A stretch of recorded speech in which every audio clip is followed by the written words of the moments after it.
हम आज दुनिया के यंगेस्ट देश हैं, यह सत्य है, पर यह पूर्ण सत्य नहीं है। पूर्ण सत्य यह है कि हम यंगेस्ट देश और मोस्ट एंशिएंट सिविलाइजेशन है, ओल्डेस्ट सिविलाइजेशन है। इसलिए हमारे पास ज्ञान का निरंतर सनातन स्रोत है और एक नया भविष्य की संभावना है। और यहां पे कोई कहे साहब आपने पुरानी बातें बता दी, मॉडर्न टाइम में क्या है, तो मैं मॉडर्न टाइम में भी बताना चाहता हूं। बहुत से ऐसे फैक्ट हैं जो हमें पता है, पर ये तंत्र में स्व का आभास न होने से हम भूले हुए हैं। ये बताइए, एरोप्लेन बनाया राइट ब्रदर्स ने, पर क्या 1895 में शिवकर बापूजी तलबदे ने चौपाटी बीच के ऊपर जहाज उड़ा के नहीं दिखाया था? ये ठीक है कि हम गुलाम थे, हम पेटेंट नहीं करा सकते थे। उन्होंने बहुत से कांग्रेस नेताओं से संपर्क किया था। मैंने पुस्तक में पढ़ा था कि महादेव गोविंद रानडे से भी संपर्क किया था, तो उन्होंने सिर्फ ये कहा था कि मैं आपको लंदन भेज सकता हूं जहां आप अंग्रेज वैज्ञानिकों के साथ डिस्कस करें, जिसके लिए वो तैयार नहीं थे। और लोगों ने उस समय उसको जादू टोना माना था कि कोई चीज उड़ा के दिखा दी। चलिए ये बताइए, मार्कोनी ने पहला सिग्नल बनाया था, पर वायरलेस तो जेसी बोस ने भी उसी समय खोज ली थी। पेटेंट हमारा नहीं हो पाया। एडिसन ने इलेक्ट्रिसिटी बनाई, जगदीश चंद्र बोस ने भी इलेक्ट्रिसिटी खोजी थी, पेटेंट हमारा नहीं हो पाया।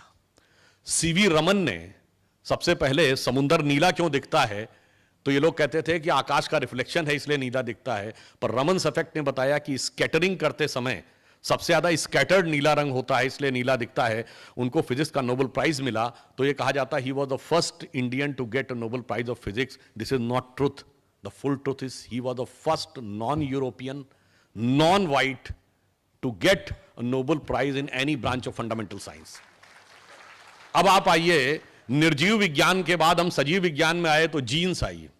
जीन का मॉडल 1967 में बनाया वॉटसन एंड क्रिक ने, और उनके साथ कौन था? डॉक्टर हरगोविंद खुराना, वो भी नोबेल पुरस्कार उनको मिला। तो जीन्स में भी हम उसी के समान आगे थे। अगली चीज आइए, अगर आप अभी जिसका उल्लेख किया गया, 21वीं सदी की अभी की सबसे बड़ी खोज क्या है? हिग्स बोसॉन, जिसको गॉड पार्टिकल कहते हैं। ये दो साइंटिस्टों के नाम पे है, इंग्लैंड के पीटर हिग्स, और बोसॉन शब्द भारत के सत्येंद्र नाथ बोस के नाम पर है, जिन्होंने इसकी अवधारणा दी थी पहले। इसका अर्थ क्या हो गया? आधुनिक विज्ञान के भी हर कदम के ऊपर हमारे पूरी छाप दिख रही है, पर स्व का तत्व का ऐसा अंधकार का अध्यास है कि हम उसे नहीं देखना चाहते। अब हम कंप्यूटर में देखें तो अगर हम इसमें कहें तो आज माइक्रोसॉफ्ट का सीईओ भी हमारा है, गूगल का सीईओ हमारा है, पेप्सी की सीईओ हमारी है।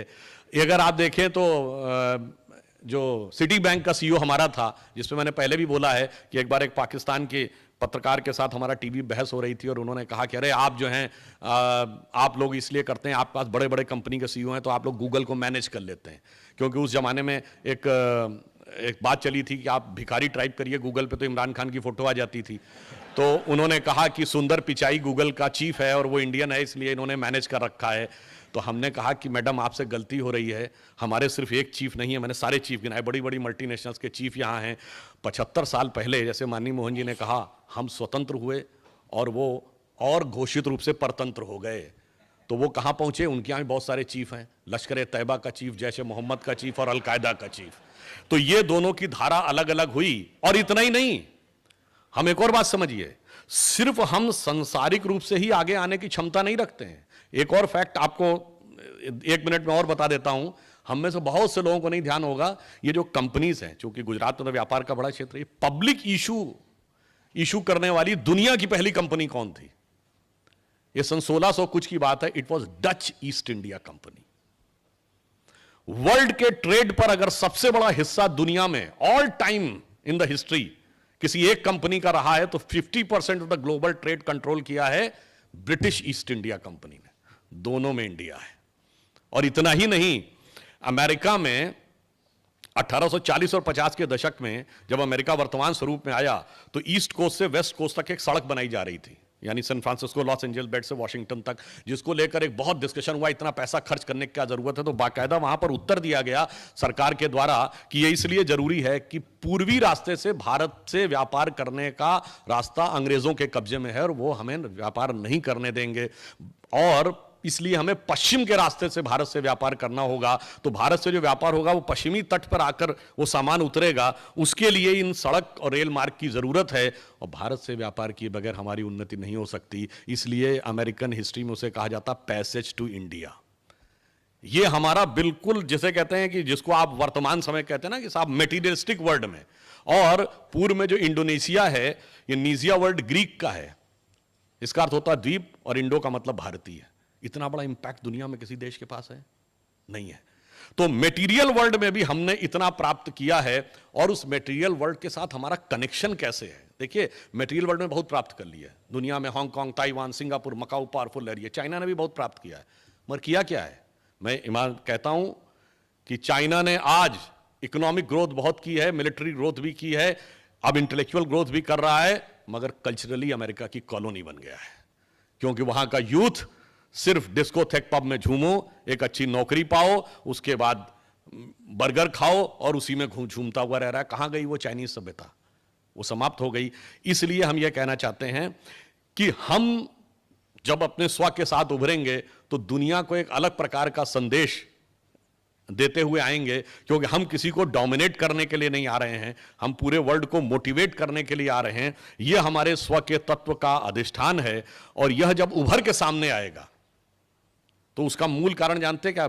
एक पंक्ति में कह के समाप्त करता हूं, सारा का सारा स्रोत कहां से आता है। साफ सबको पता होगा कि जब महात्मा गांधी से ह्यूमन राइट्स की बात कही गई तो उन्होंने लिखा था, my illiterate but wise mother has told me that if you want to ensure everybody's human right, in my opinion there are no fundamental human right, there can only be the fundamental duties. But वो illiterate but wise mother ने कैसे बताया वो सारी duties कहाँ हैं। भगवान राम की कथा देख लीजिए, सबका सबके साथ सिर्फ कर्तव्य है, भाई भाई का कर्तव्य, पिता पुत्र का कर्तव्य, पति पत्नी का कर्तव्य, राजा प्रजा का कर्तव्य, सब जगह सिर्फ कर्तव्य ही कर्तव्य है। और परिवार के अंदर, मैंने तो एक आध बार ये बात टीवी पर भी बोली कि आप किसी धर्म मजहब के मानने वाले हो, अपने घर में क्या चाहते हो, 4 भाई हो, उनमें ऐसा प्रेम हो कि एक दूसरे के साथ वन में जाने को तैयार हो, तीसरा खड़ाऊ रख के शासन करने को तैयार हो, और आपके एक वचन पर आपके बेटा या बेटी सारी संपत्ति छोड़ने को तैयार हो। यह है राम लक्ष्मण भरत शत्रुघ्न। या फिर दूसरी परंपरा में एक 4 भाई हैं, शुजा, मुराद, दारा और औरंगजेब, कि एक बाकी 3 को कत्ल कर दे, बुढ़ापे में आपको जेल में डाल दे। और चूंकि यह पितृपक्ष चल रहा है तो यह भी कहना चाहता हूं कि जिस जमाने में शाहजहां को उसने जेल में रखा था तो पानी भी वो कैलकुलेट करके देता था, अनाज और पानी। तो शाहजहां ने कहा, तू अनाज मुझे नहीं देता, कम से कम मेरा पानी की क्वांटिटी बढ़ा दे। तो उसने बढ़ाने से मना कर दिया था। तो फारसी में एक कविता लिखी थी, वो फारसी कविता मुझे नहीं याद है, जिसमें इसने लिख के भेजा था कि तू जिंदा बाप को पानी के लिए तरसा रहा है, तुझसे तो कहीं अच्छे हैं काफिर हिंदू जो अपने मरे हुए पूर्वजों को भी पानी देते हैं। तो आप सोचिए कि हमारी सोच सिर्फ वर्तमान में नहीं है, लंबे समय तक पीछे जाती है। और अब ये वर्ल्ड की डिप्लोमेसी कैसे प्रभावित करती है, आज पूरे विश्व में देखिए क्या करना चाहता है यूक्रेन का रशिया, एनेक्सेशन। दूसरा है सब्जुगेशन, तीसरा है डोमिनेशन। यानी या तो मिला लो अपने में, या परोक्ष रूप से उस पर शासन करो, या उसको किसी ट्रीटी का हिस्सा बनाकर उसका शोषण करो। ये 3 चीजें हैं। पर ये बताइए, भगवान राम ने जब लंका जीता था तो क्या एनेक्सेशन किया था? नहीं। उन्होंने क्या उसका सब्जुगेशन किया, अपना कोई डिप्टी अपॉइंट किया? नहीं। या कोई डोमिनेशन किया, कोई कॉन्ट्रैक्ट साइन कराया? नहीं। धर्म का प्रचार करो, अपने धर्म की स्थापना करो, बस। जो भगवान कृष्ण ने गीता में कहा, स्वधर्मे निधनम श्रेयो पर धर्मो भयावह।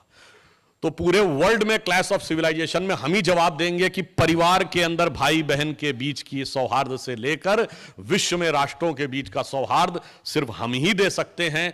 और जिस संस्कृति को आप ये कहकर लांछित करते हैं, उसके अंदर वो सारी चीजें हैं। मगर ये भी कभी कभी एक बिंदु और कह दूं, हमारे अंदर बहुत शक्ति है, पर हनुमान जी की तरह हम अपनी शक्ति भूले हुए हैं। और कुछ कालनेमी ऐसे हैं जो ये चाहते हैं कि शक्ति याद नहीं आनी चाहिए, पर अब धीरे धीरे शक्ति याद आने लगी है। तो हमारी शक्ति क्या थी कि हमने समुंदर के ऊपर सेतु बनाया था, आकाश से गंगा उतारी थी, सोने की लंका थी, मड़ियों का महल था। ये सब हमारे लिए तुच्छ था, क्योंकि हम अंदर की यात्रा करते थे।